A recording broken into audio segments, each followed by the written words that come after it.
ওকে সব দেওয়া হয়েছে তো দেখেন আবার এইটা ধরে দেখেন সব ঠিক হলে কিছু করা লাগবে না। আচ্ছা দেখেন আমি কি দিলাম উৎসর মেইন ফেজ দিলাম কোথায় পিসি বোর্ডের কমন পয়েন্টে, মেইন নিউট্রাল দিলাম কোথায় এন টার্মিনালে, বুঝতে পারছি। বোলোয়ার ফ্যানের হাই মিডিয়াম দিলাম তার সাথে হাই মিডিয়াম লোর সাথে, সিলেক্টর সুইচটা খুলে শুধু হাই মিডিয়ামের সংযোগ দিলাম। আর কম্প্রেসারে কমন দিছি কোথায় এনোর সাথে, এতটুকু চেঞ্জ করছে আর কিছু ওদিকে কোনো হাত দিতে হবে না, বুঝতে পারছি। সব ঠিক থাকে। ওকে এবার আমরা লাইন দিয়ে দেখি, দেখা লাইন না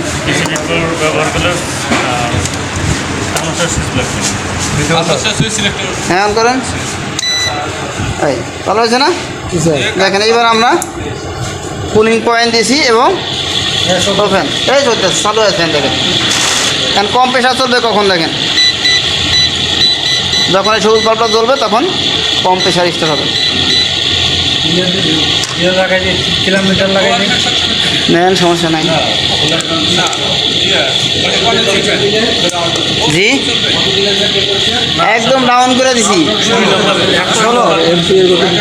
পয়েন্ট পয়েন্ট বলো ওখানে শুধু বলো ওখানে বোঝেন না মানে শুধু বলো ওখানে এটা শুধু বোলার শুধু জি বোলোয়ার ফ্যান যতক্ষণ কারেন্ট থাকবে যতক্ষণ রিমোটটা অন তখন চলবে।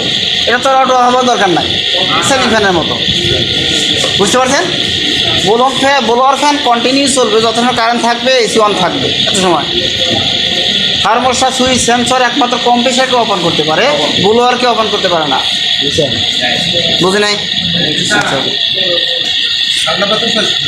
জি ঠান্ডা আসার কথা না।